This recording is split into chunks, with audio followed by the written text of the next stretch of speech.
Perfect. So can we begin with the beginning? The book begins and the story begins with a photograph on a side table in the dining room of your childhood home. And the photograph is of three women, and you know vaguely that they are family relatives, you know vaguely that they perished in the Holocaust, but you don't know much more than that. And it's only after your father dies that you discover, with some shock, just how close those women are, those relatives are. The photograph is of your father's mother and of his two sisters. And you will come to learn much about those women and much about their fate. Can you just take us through the journey of discovery that you took? The photograph is the start in a way, but I don't know when it started. I grew up with this photograph there, and my brother didn't, to this day, can't remember the photograph, so it somehow caught my attention. And there's a photograph of the three women, and one woman in particular in my later years. My adult years, I'm increasingly intrigued, but until I interviewed my father the year before he died, I didn't know the names of any of the women. So I learned that it's my grandmother, Cecily, and then my aunts Edith and Hildegard. So it is quite strange that one learns about one's very close family so late in one's life. One's already an adult and you're not aware of their names. So I did this interview with my father in 1989, and he spoke about his family, but there was a glaring gap in the story, which was about the fate of what happened to them. And I suppose, you know, what could he have said? There are many ways in which I try and think about why we did this 1.5-hour interview. Spoke about him growing up in Poland. He was born in 1907, and they moved from Poland to Berlin after the First World War. To move the story along so people can get a sense of the overall plot line, my father got out of Germany in 1936. He was very fortunate. He'd been arrested by the Gestapo for insubordination towards state symbols in 1933, very early, in Erfurt in Germany. And so he realized quite quickly what was happening. So often go into the prisons of fascist countries and you know very quickly what's happening. So he realized he had to get out. He spent 3 years trying to get out, eventually managed, and then he had the task of trying to get the rest of the family out. And he only got one brother, Arthur, or Arthur, as he's referred to in the letters, and in 1938, Arthur gets to what was then Northern Rhodesia, and they try and get Edith out. Edith being their older sister. She's the older sister, yeah, she's a school teacher and so on.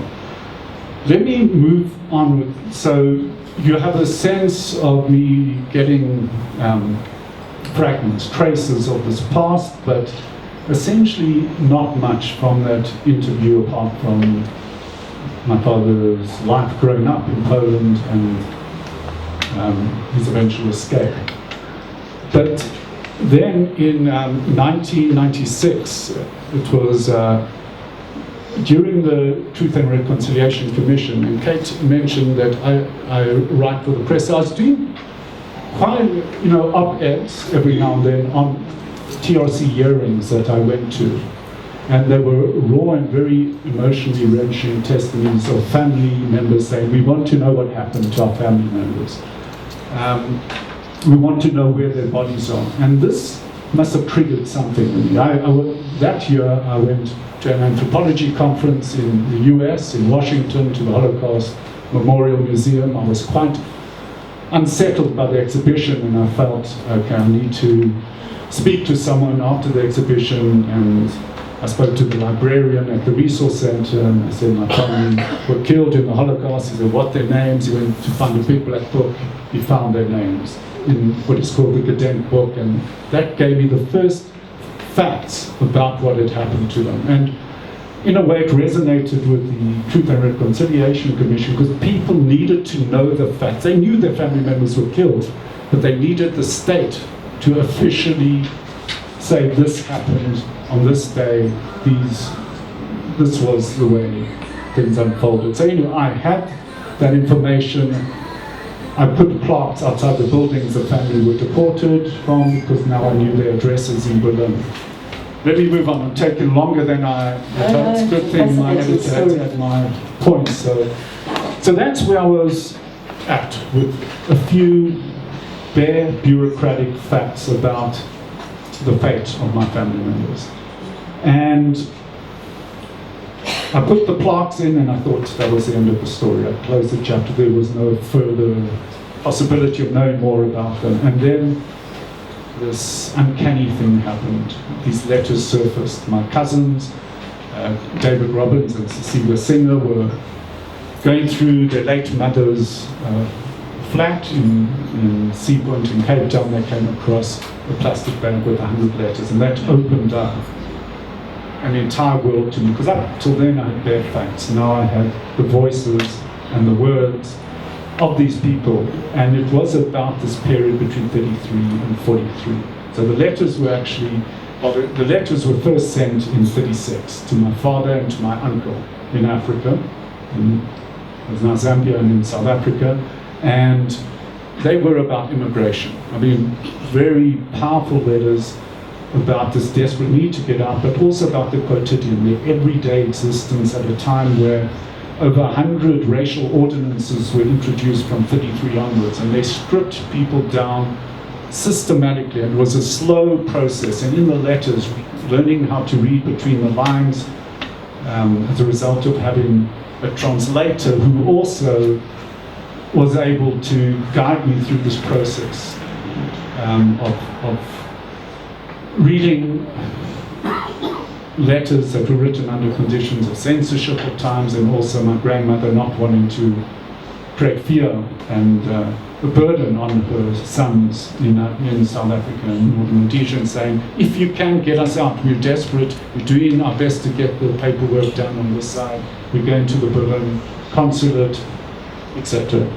I'm going to stop, because I have taken time to lay this out, but the story of the letters is what I think is at the heart of this book, to actually excavate the voices. These people were, in a way, meant to be eradicated. All traces were to be obliterated of their presence on earth. The letters surface, and one can, through reading and rereading them and interpreting them, begin to find out about who they were, their inner lives, as opposed to the bare facts of their final destination. Can we just go back to the discovery of the letters and the drama of it? Because you describe, as you've said, what it meant to actually hold something that your relatives had actually touched. You talk about their DNA, having access to their DNA. But also to say that the letters weren't just in German, they were in something called German Gothic. Which I have no idea what it is, but I took it to be extremely inaccessible. So it was enormously exciting to wait for the first letter to be translated. And then to hear, the first letter was from Edith, correct? And to actually hear her voice, and it was really as though a ghost had stepped from beyond the grave to talk to you and to talk to us, the readers. So I hope you'll bear with me. I just want to quote at a little bit of length that first letter, because it is so powerful and such a dramatic moment. So Edith writes, "There is a rumor going around that after all, some more visitor visas shall be issued in December. I will start organizing tomorrow, but I doubt I will succeed, as applying for a passport and other related formalities take much more time than I have got. Anyway, I will try my very best." And then, "The size of my class shrinks continuously because many children leave for Holland and other countries. Actually, one can only be happy for them, although for us, this marks the beginning of the end." So it's absolutely chilling to read those words, knowing what's going to happen, but also, in a sense, not knowing what lies in the letters ahead, in the letters that you haven't yet had translated from German Gothic. Can you remember what it meant to hear that voice for the first time? I'm glad you read that letter. I mean, it was an extraordinary, it was, very moving, obviously, to suddenly have a sense of who she was. And I think even on one of my early readings of that letter, I began to understand a little bit more about her attitude to the situation, which was quite bleak and pessimistic. Later on, I learned much more about the fact that her mother was more religious than I would have thought. I thought we came from a German Jewish secular family, but she peppers the letters with God willing, may God come to our assistance. There's a lot of faith in her letters, and almost a belief that somehow perhaps the international community or the divine intervention or something.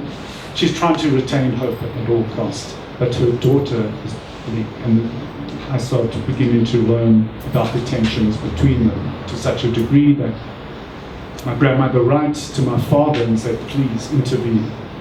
You know, they all moan about Edith's nervousness, as they call it. Yes. And one can't help feeling a little bit of sympathy for Edith being nervous under the circumstances. But she was the one, I think, who saw the writing on the wall, in a way. She did not buy this optimism. Do you want to just talk about that optimism? And I quote, "Found my grandmother's messages to her sons in Africa especially heart-wrenching in the way that they reveal her unwavering commitment to the protection of her family." And it is in that optimism, which identifies it. She says, it's in your grandmother's attempts to remain optimistic that she tries to save her family.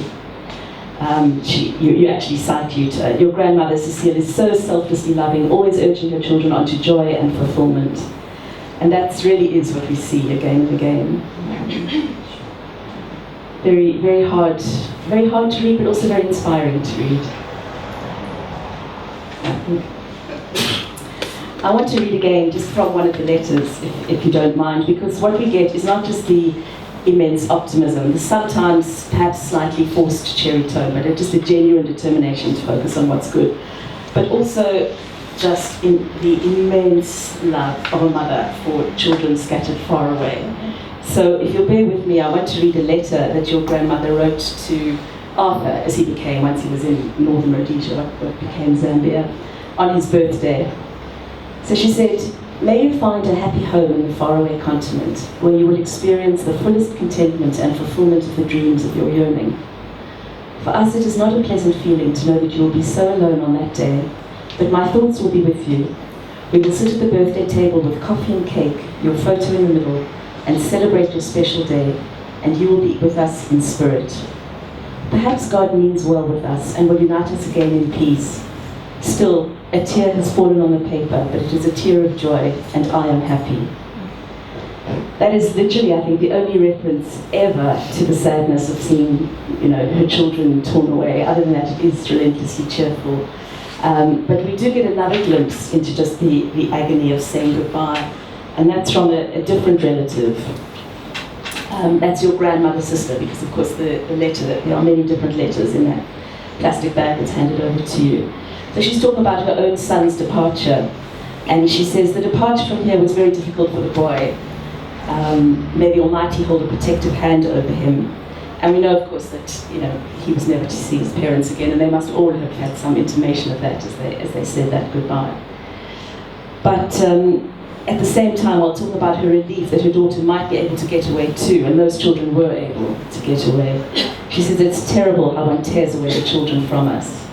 So it was quite striking for me because there's so much tragedy in the book and in the letters. There's the huge catastrophe and death to come, so that we almost overlook this terrible, searing agony of saying goodbye to the children and goodbye to the parents.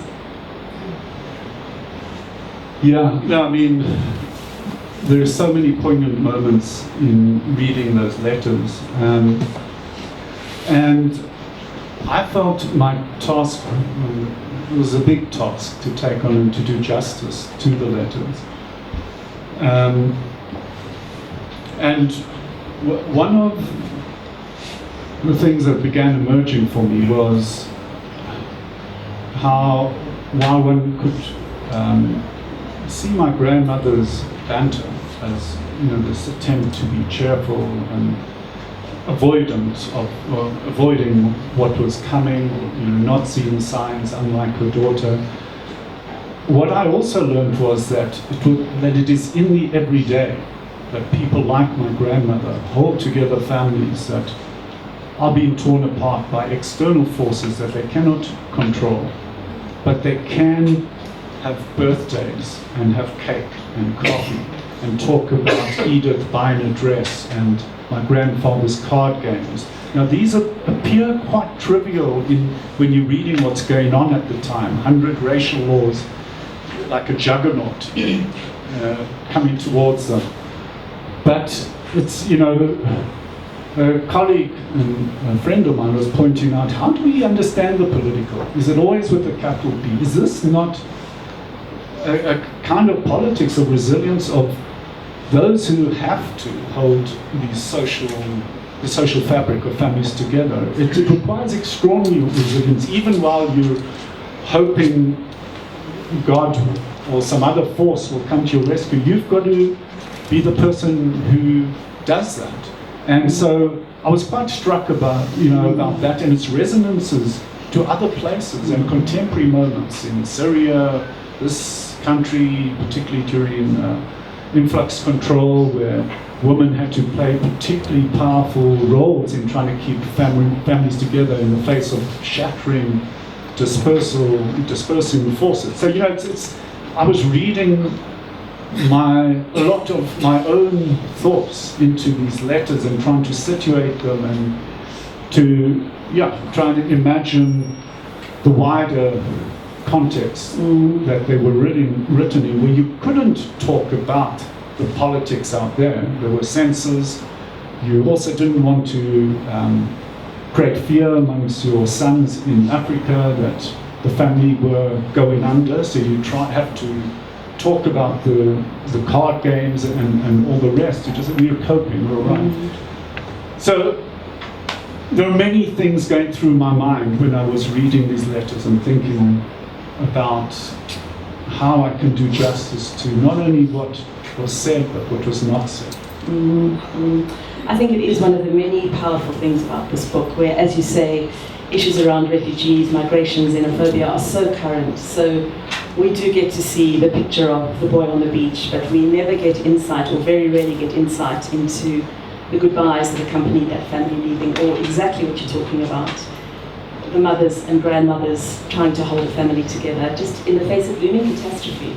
And again, on every page and in every letter, we're reminded of that. Can we just talk for a moment about the point at which the letters stop, when war has finally broken out, and there's this terrible moment, of course, for the people themselves concerned, but also for us as readers, when we realise that these letters are going to be curtailed, and we read these strict instructions from the Red Cross about how to send a telegram and how many words that can be allowed, which are not very many. And so I just want to read the first two telegrams to give some sense of them. So this one is to your father's brother in northern Rhodesia, what was to become Zambia. Person making inquiries, D. Rubinsky, and his address is given, Berlin. And then the telegram follows.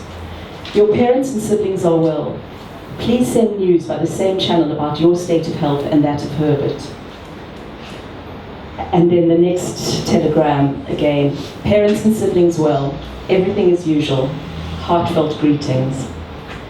So you talk about this paring down of communication and language as a further paring down of humanity.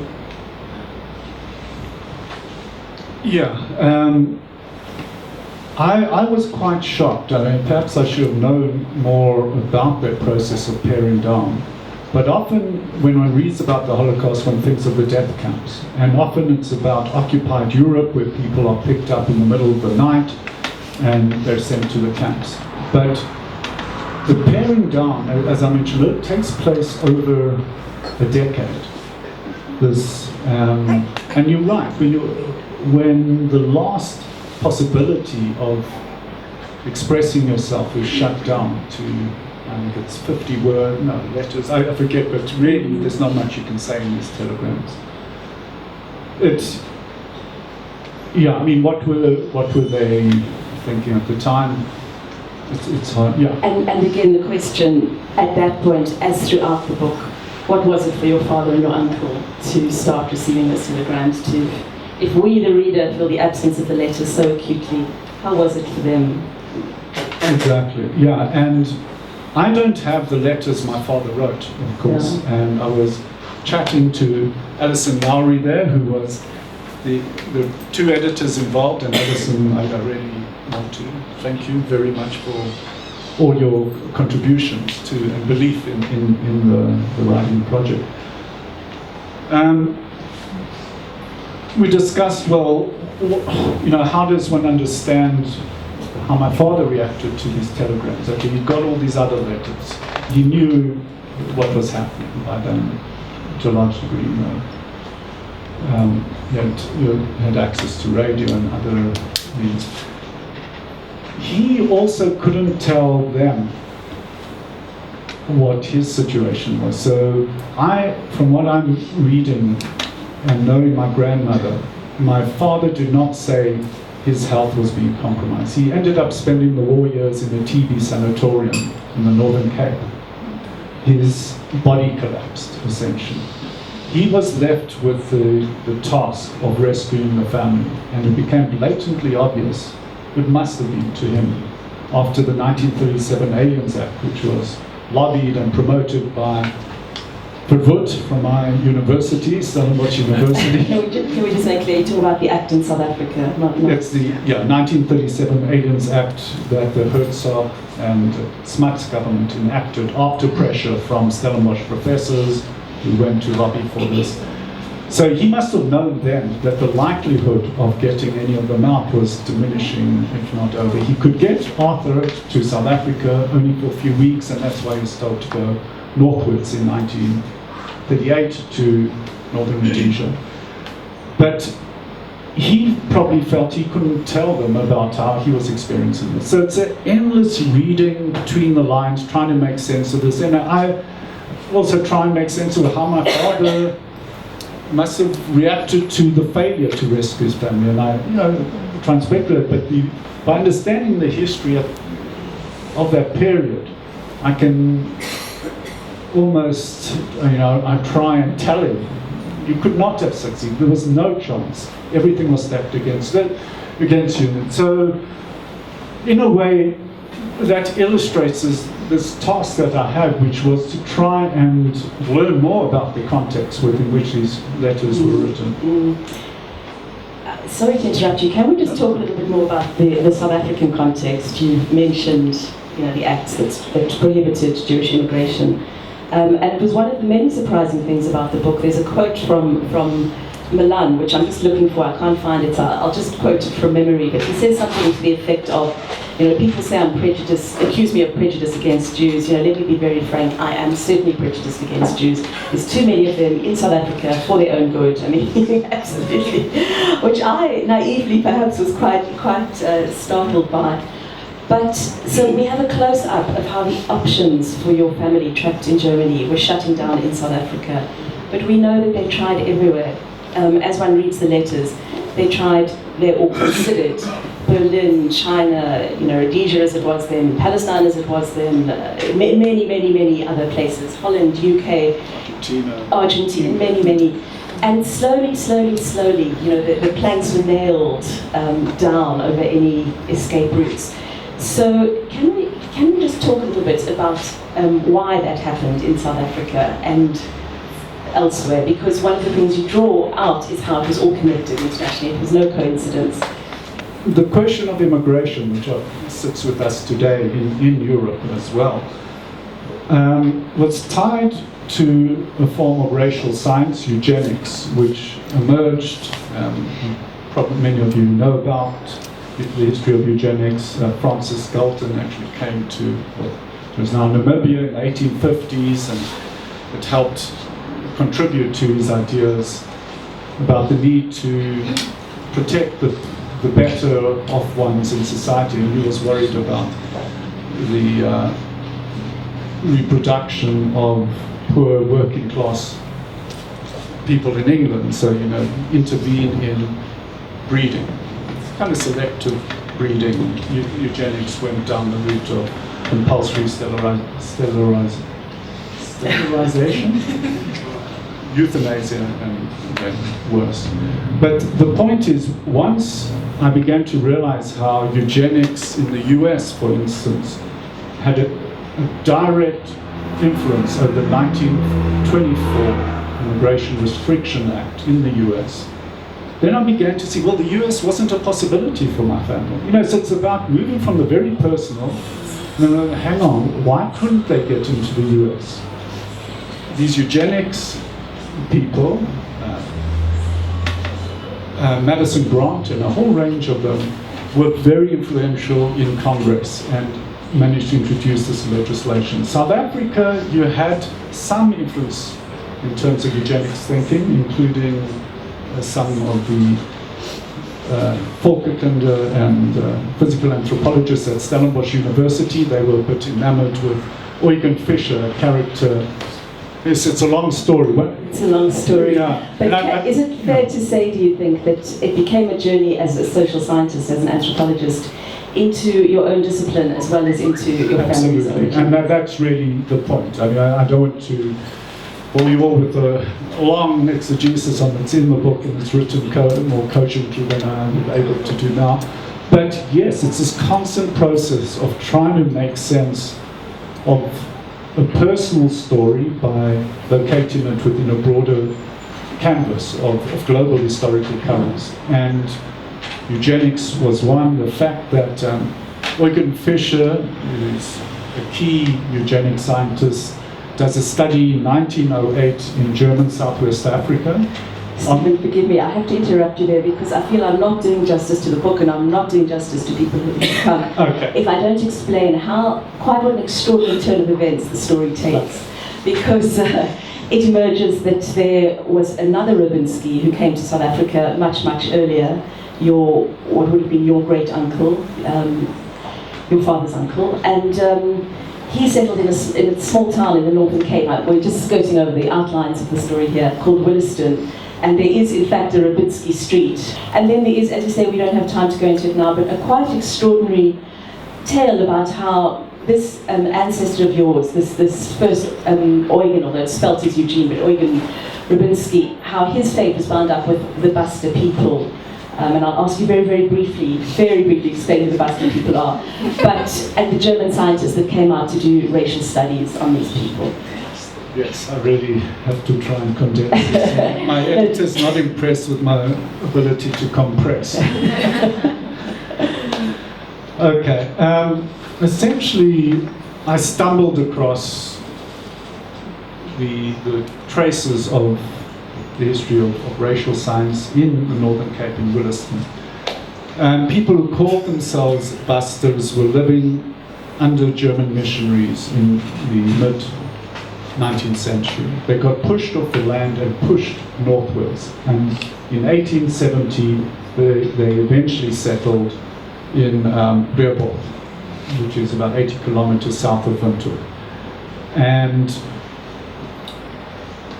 they've been pushed off the land because of the shift from pastoralism to privatization of land for sheep farming. It's a long story. I won't go there. But it's these people that these German scientist comes to study. End up being studied by Eugen Fischer in 1908. And he's interested in racial mixing and hereditary traits that are transmitted. So he establishes himself. His ethnography is published and widely acclaimed internationally. It sets him on a path. His scientific trajectory takes him back to Berlin, where he gets appointed in 1933 as the chancellor of the university in Berlin, and appointed by Hitler. And there is a direct link between him and Mengele, Hitler's most notorious scientist. He sets up an institute in Berlin, which is called the Kaiser Wilhelm Institute for Anthropology, Human Heredity and Eugenics. And one of the researchers who sends eye and blood samples of Roma people from Auschwitz is none other than Mengele. So this has been documented. But the point is, the story of looking for family traces in the Northern Cape takes me to German Southwest Africa, which, as people such as Hannah Arendt point out, was the dress rehearsal for what was going to happen. The genocide that happened there, in a way, happens a few decades later. The racial science that is incubated in the colonies of Africa, of the German colonies, ends up boomeranging back to Europe. So there's this looping story. You talk about your brother Michael going to Riga, where your parents died, Riga being the capital of Latvia, and your parents died in the forests. Your grandparents, excuse me, on the outskirts of Riga. And you talk about Michael breaking down as he finds your grandparents' names listed in a local Jewish museum. But you shrink from imagining your grandparents' last terrible moments, and you display in the book a photo that gives some indication of what went on, and it shows a mother sheltering her child's body from a soldier with a gun as others are leaning down awaiting execution. And you say that you've seen other similar photographs of groups of Jews standing naked next to open mass graves right before they were shot. But you write after that, and I quote, "For me, the mass murder of Jews at Riga is still too difficult to digest."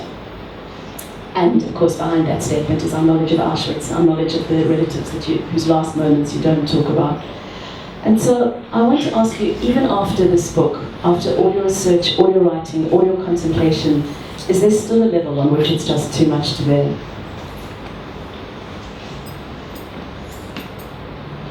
Yeah, I mean, I write a bit about how others have thought about this question of Auschwitz